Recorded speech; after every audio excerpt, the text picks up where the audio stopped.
Hello everyone, welcome back into this channel. So in this video I would like to show you the way how to create a shortcuts of the website into your home screen. So you just need to open your Safari and then you just need to open the website that you want to create a shortcut with. And here, let's say I will let you find the website from the university. Let's say I will let you type Queensland.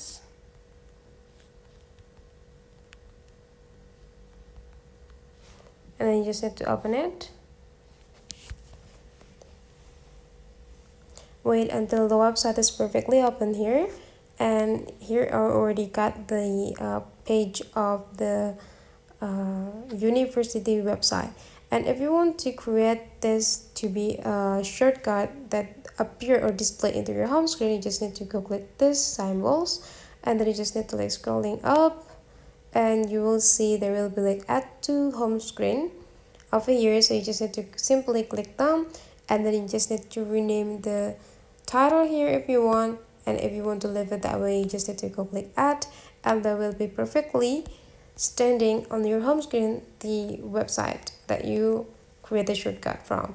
And if you want to visit them, you just need to go click it, and it will be automatically delivered you into the website right away.